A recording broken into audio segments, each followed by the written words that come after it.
जय हिंद दोस्तों, स्वागत है आप सभी का अपने विजन क्लास परिवार में। और आज हम लोग पढ़ने वाले हैं क्या, उपचायक और अपचायक। और अच्छी तरह समझने की कोशिश कीजिएगा और आंख है ना अच्छी तरह से देखिएगा, ठीक है।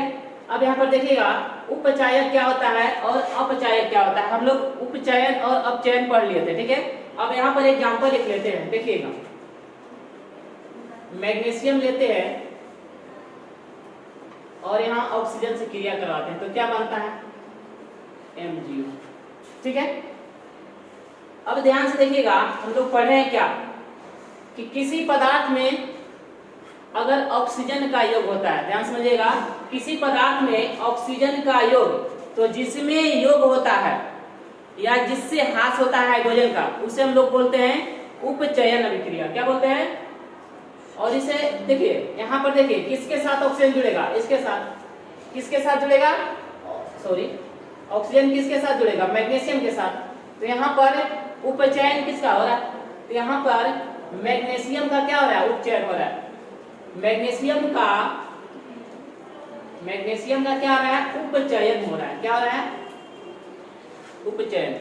अभी हम लोग समझने वाले हैं उपचायक, ठीक है। मैग्नीशियम का उपचयन, किसका, मैग्नीशियम का, ध्यान से सुनिएगा, मैग्नीशियम का उपचयन। और मैग्नीशियम का उपचयन किसके कारण हो रहा है, देखिए, मैग्नीशियम का उपचयन हो रहा है ऑक्सीजन। यदि ऑक्सीजन नहीं रहता, सिर्फ अगर मान लेते हैं यहाँ पर मैग्नीशियम रहता और कुछ नहीं रहता, तो MgO बनता, MgO नहीं बनता। मतलब यहाँ पर ऑक्सीजन के कारण बना है MgO। किसके कारण बना है, ऑक्सीजन के कारण। तो मैग्नीज यहाँ पर Mg का हो रहा है उपचयन, लेकिन किसके कारण, ऑक्सीजन के कारण, O2 के कारण। इसलिए यहाँ पे O2 क्या हो गया, उपचायक। तो यहाँ से अगर डिफिनेशन उपचायक का निकलता है, उपचायक का क्या होगा, उपचायक का डिफिनेशन क्या हो जाएगा कि जिसके कारण, मतलब कि जिसके कारण उपचयन की क्रिया होती है, जिसके कारण उपचयन की क्रिया होती है, उसे कहते हैं उपचायक, ठीक है। समझ में आया? मतलब कि यहाँ पर मैग्नीशियम था, ऑक्सीजन से क्रिया करवा रहे थे। अगर ऑक्सीजन नहीं रहता तो MgO बनता, नहीं बनता। तो यहाँ पर देख रहे हैं कि अगर ऑक्सीजन नहीं रहता तो MgO नहीं बनता, मतलब कि ऑक्सीजन के कारण MgO हो रहा है। तो जिसके कारण उपचयन की क्रिया होता है वही क्या कहलाता है, तो यहाँ पर उपचायक कौन हो गया, ऑक्सीजन। किसके कारण होता है, ऑक्सीजन के कारण हुआ उपचयन, इसलिए ऑक्सीजन क्या हो गया, उपचायक। अब अपचायक क्या होता है, तो जस्ट इसका उल्टा, जिसके कारण अपचयन की क्रिया होता है। जिसके कारण क्या होता है, जिसके कारण अपचयन की क्रिया होता है, इसे मिटाते हैं और देखते हैं अपचायक।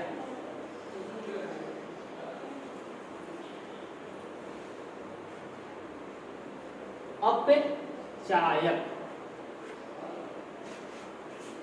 तो देखिए अपचायक के बारे में देखते हैं। जैसे यहां पर देख रहे हैं कॉपर ऑक्साइड है, क्या है, कॉपर ऑक्साइड जब H2 से क्रिया करता है, ध्यान से देखिएगा, कॉपर ऑक्साइड। तो यहाँ पर देख रहे हैं क्या कि ऑक्सीजन है और यहाँ पर क्या है, हाइड्रोजन। अगर हाइड्रोजन किसी के साथ जुड़ता है, अगर क्या होता है, हाइड्रोजन किसी के साथ क्या होता है, जुड़ता है, तो ध्यान से देखिएगा, यहाँ पर जो आगे बनता है वो बनता है H2O और यहाँ पर बनता है Cu। तो ध्यान से देखिएगा, H2O बना। अब यहाँ पर हाइड्रोजन सिंगल अकेले था, हाइड्रोजन अकेले था। हाइड्रोजन किसके साथ जुड़ा, ऑक्सीजन के साथ जुड़ा। किसके साथ है, ऑक्सीजन। अब यहाँ पर उल्टा अगर मान लेते हैं, जैसे, और एक बात बताए थे कि कोई भी अभिक्रिया होता है उसमें उपचयन और अपचयन क्या होता है, दोनों साथ साथ होता है, ठीक है। उपचयन और अपचयन क्या होता है, दोनों साथ साथ होता है। तो एक और अगर अपचयन का डिफिनेशन हम लोग क्या पढ़े थे, अपचयन का डिफिनेशन, कि जिस पदार्थ से ऑक्सीजन का वियोग या हाइड्रोजन का क्या होता है, संयोग होता है। जिस पदार्थ में, जिस तत्व या यौगिक में, जिस तत्व या यौगिक में क्या होता है, ऑक्सीजन का वियोग होता है या हाइड्रोजन का क्या होता है, यदि ऑक्सीजन का वियोग हो रहा है या हाइड्रोजन का क्या हो रहा है, संयोग हो रहा है, तो क्या होता है, अपचयन। तो यहां से देखिएगा कॉपर ऑक्साइड से, किससे, कॉपर ऑक्साइड से क्या हो रहा है, ऑक्सीजन हट जा रहा है। देखिए कॉपर सिंगल हो गया, बच गया कि नहीं, कॉपर क्या हो गया है, सिंगल हो गया है, मतलब कॉपर CuO से क्या हो रहा है, ऑक्सीजन का हट जा रहा है, O2 क्या हो रहा है, हट रहा है।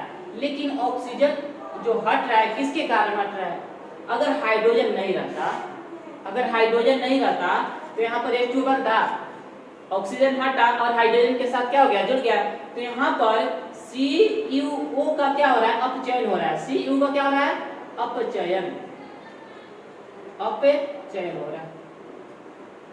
Cu का क्या हो रहा है, किसका, Cu, क्यों अपचयन हो रहा है, क्योंकि ऑक्सीजन का क्या हो रहा है, वियोग, और ऑक्सीजन का वियोग क्या कहलाता है, अपचयन। और यहाँ पर कॉपर ऑक्साइड का अपचयन हो रहा है, तो किसके कारण हो रहा है, हाइड्रोजन के कारण। यदि हाइड्रोजन नहीं रहता तो नहीं होता है, तो यहाँ पर H2 के कारण हो रहा है, CuO का जो अपचयन हो रहा है H2 के कारण हो रहा है, इसलिए H2 यहाँ पर क्या हो गया, अपचायक, क्या हो गया, अपचायक। तो अपचायक का डिफिनेशन क्या हो जाएगा, तो जिसके कारण अपचयन की क्रिया होती है, जिसके कारण क्या होती है, अपचयन।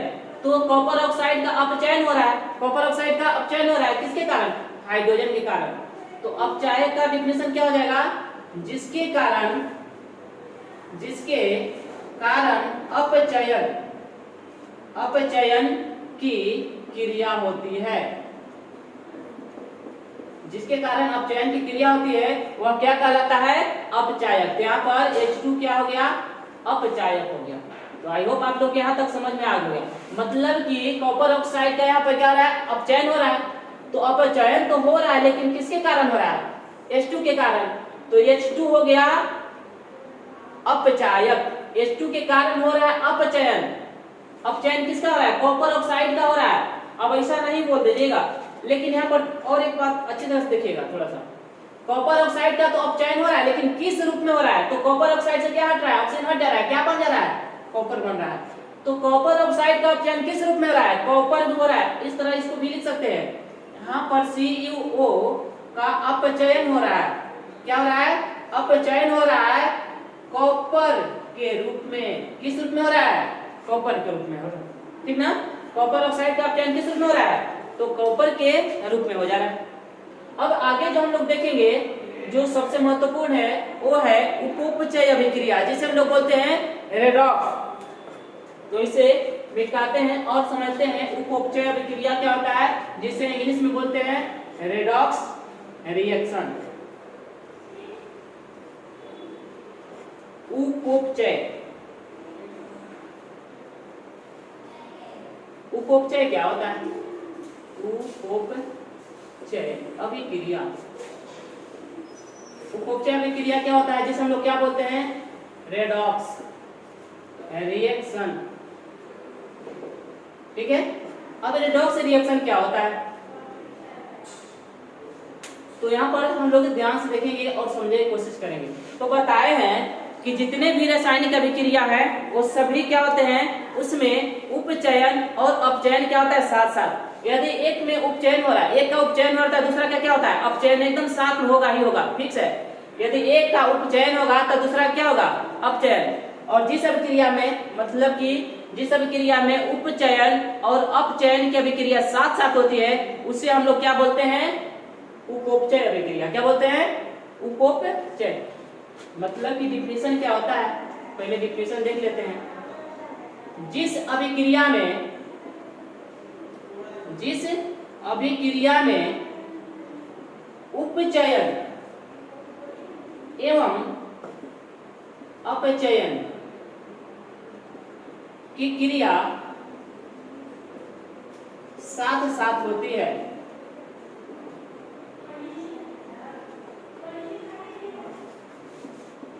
उसे बोलते हैं रेडॉक्स रिएक्शन। ठीक है, क्या बोलते हैं? रेडॉक्स रिएक्शन बोलते हैं, मतलब कि उपोपचय अभिक्रिया। जिस अभिक्रिया में उपचयन और अपचयन क्या होता है? साथ साथ होता है। अब यहाँ पर एक एग्जांपल देख लेते हैं, थोड़ा सा अच्छा सा। जैसे यहाँ पर देखते हैं, अभी पिछले वाला ही एग्जांपल ले लेते हैं। तो क्या लिए थे? CuO और यहाँ पर क्या था? H2। ठीक है, क्या बना था? Cu और क्या बना था? H2। तो ध्यान से देखिएगा, यहाँ पर क्या हम देख रहे हैं कि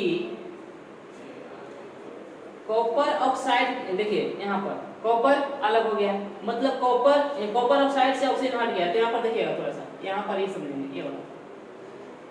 तो यहाँ पर क्या देख रहे हैं कि ऑक्सीजन की क्या हो रही है? O2 की कमी हो रहा है कि नहीं हो रहा है? कॉपर ऑक्साइड से क्या हो रहा है? ऑक्सीजन की कमी हो रहा है। तो यहाँ पर क्या हो रहा है? यहाँ पर हो रहा है अपचयन। क्या हो रहा है? अपचयन हो रहा है। अब ध्यान से देखिएगा, हाइड्रोजन है, ये क्या है? हाइड्रोजन। हाइड्रोजन के साथ क्या जुड़ रहा है? ध्यान से देखिएगा, यहाँ पर ये देखते हैं इसका, ये दोनों के साथ। तो हाइड्रोजन के साथ, पहले हाइड्रोजन सिंगल था, हाइड्रोजन के साथ कोई तत्व नहीं था, लेकिन अब देखिए तो हाइड्रोजन के साथ क्या आ गया है? ऑक्सीजन। और हम जानते हैं कि किसी तत्व के साथ या यौगिक के साथ ऑक्सीजन जुड़ता है तो क्या होता है? उपचयन होता है। तो यहाँ पर उपचयन हो रहा है। क्या हो रहा है? उपचयन। तो यहाँ पर देखिए अपचयन भी हो रहा है और क्या हो रहा है? उपचयन हो रहा है। ठीक है, तो ये क्या हो गया? रेडॉक्स अभिक्रिया। अब यहाँ पर कुछ महत्वपूर्ण पॉइंट आते हैं जो थोड़ा सा कंफ्यूज होता है। देखिए, उपचयित पदार्थ क्या होता है और अपचयित पदार्थ क्या होता है, और यहाँ इसी एग्जांपल से अच्छी तरह समझने की कोशिश करते हैं। तो ये आई होप आप लोगों को समझ में आए। जिस अभिक्रिया में क्या होता है? उपचयन और अपचयन अभिक्रिया क्या होती है? साथ साथ होती है, उसे क्या कहते हैं? रेडॉक्स अभिक्रिया। तो यहाँ पर क्या देख रहे हैं कि कॉपर ऑक्साइड का क्या हो रहा है? अपचयन हो रहा है। कॉपर ऑक्साइड का अपचयन हो रहा है। ठीक है, और हाइड्रोजन यहाँ पर क्या आ रहा है? उपचयन, मतलब हाइड्रोजन का उपचयन हो रहा है। हाइड्रोजन का उपचयन किस में हो रहा है? जल में हो रहा है। हाइड्रोजन का उपचयन किस में हो रहा है? जल में। और कॉपर ऑक्साइड का अपचयन जो हो रहा है ना, कॉपर में हो रहा है। तो यहाँ पर अपचयन भी हो रहा है, क्या हो रहा है? उपचयन भी हो रहा है। अब यहाँ पर आप लोग बताइए कि यहाँ पर उपचयित पदार्थ कौन है? इसको मिटाते हैं, एग्जाम्पल यही रहता है। और आप लोग बताइए कि यहाँ पे उपचयित पदार्थ कौन है और अपचयित पदार्थ कौन है। इससे ऊपर कर लेते हैं, CuO और है H2, और इधर क्या बन रहा है? Cu और साथ में H2 बन रहा है। ठीक है, तो यहाँ पर क्या देखें कि इसका हो रहा है, इसको ऐसे लेकर। अब जो बात कर रहे थे उपचयित पदार्थ और अपचयित पदार्थ, तो यहाँ पर देख रहे थे कि A है, इस तरह से गिर रहे थे, इसका क्या हो रहा है? अपचयन हो रहा है। जिस तरह से लिख रहे हैं उस तरह ध्यान देखिएगा, A हो रहा है, इसका अपचयन हो रहा है। ठीक है, तो जिसका अपचयन होता है ना, वह अपचयित पदार्थ कहलाता है। अब ये क्या कहलाएगा? अपचयित पदार्थ। क्या कहलाएगा? अपचयित पदार्थ। अब ध्यान से, अगर मान लेते नहीं पता कि किसका अपचयन, अगर एक को पता चल गया कि एक के क्या हो रहा है? अपचयन हो रहा है, दूसरा का क्या होगा? उपचयन। याद रखिएगा, अगर एक को पता चल जाए कि ये क्या है, इसका अपचयन हो रहा है, तो इसका क्या होगा? उपचयन होगा। इसका एकदम याद रखिए कि एक का अपचयन हो रहा है तो दूसरा का उपचयन होगा ही होगा। तो यहाँ पर इसका क्या होगा? उपचयन होगा। क्या होगा? उपचयन। और ये H2 जो है ना, क्या कहलाएगा? उपचयित पदार्थ कहलाएगा। उपचयित पदार्थ कहलाएगा, ये अपचयित पदार्थ कहलाएगा। ठीक है, अब यहाँ पर उपचायक और अपचायक थोड़ा समझ लेते हैं। तो बताए हैं, देखिएगा कि जिसके कारण अपचयन की क्रिया होती है, तो यहाँ पर देखिए अपचयन इसका हो रहा है। किसका अपचयन हो रहा है? इसका अपचयन हो रहा है। किसके कारण? इसके कारण। तो ए हो गया, ए क्या हो गया? अपचायक। अपचायक। तो ध्यान से देखिएगा, जिसका उपचयन होता है वो अपचायक कहलाता है। यहाँ पर क्या आ रहा है, उपचयन, H2 का उपचयन हो रहा है ना, तो जिसका उपचयन होता है वह अपचायक कहलाता है। अब यहाँ पर देखिएगा इसका क्या हो रहा है, उपचयन हो रहा है। अब इसका उपचयन किसके, सिर्फ सिंगल रहता तो उपचयन होता नहीं होता, सिर्फ H2 रहता तो उपचयन नहीं होता। इसका मतलब इसका जो उपचयन हो रहा है इसके कारण हो रहा है, किस कारण, इसके कारण। इसलिए यहाँ पर ये जो हो गया कौन, ए हो गया उपचायक। ठीक है, तो बस यही 3 गो टर्म है जो पूछा जाता है। ठीक है, उपचयन यहाँ पर पूछा जाएगा, इस रिएक्शन में बताइए किसका अपचयन हो रहा है, तो कॉपर ऑक्साइड का अपचयन हो रहा है। अपचयित पदार्थ कौन है, तो जिसका अपचयन होता है वही अपचयित पदार्थ कहलाता है। उपचयन किसका हो रहा है, तो उपचयन हो रहा है हाइड्रोजन का, और जिसका उपचयन होता है वह उपचयित पदार्थ कहलाता है। और उपचायक क्या होता है, तो जिसके कारण उपचयन की क्रिया है, तो ये इसका उपचयन हो रहा है, तो इसका उपचयन हो रहा है, इसका उपचयन हो रहा है, तो किसके कारण, इसके कारण। इसलिए क्या हो गया, सॉरी, इसका क्या हो रहा है, उपचयन हो रहा है, किसके कारण, इसके कारण, इसलिए क्या हो गया, ये उपचायक। और यहां से ऐसे समझिएगा, जिसका उपचयन होता है अपचायक कहलाता है, उल्टा याद रखिएगा, जिसका उपचयन होता है वो क्या कहलाता है, अपचायक। थोड़ा सा अगर कंफ्यूज होइएगा, अगर यहाँ पर उपचयन निकल गया तो जिसका उपचयन होता है वो क्या कहलाता है, अपचायक, और जिसका अपचयन होता है वो क्या कहलाता है, उपचायक कहलाता है। तो ये था रेडॉक्स अभिक्रिया, और यहाँ पर हम लोग समझे उपचयित अपचयित पदार्थ। तो आज का वीडियो यहीं तक क्या होता है, खत्म होता है। फिर अगले वीडियो में हम लोग समझेंगे कि विकृत गंधिता क्या होता है। ठीक है।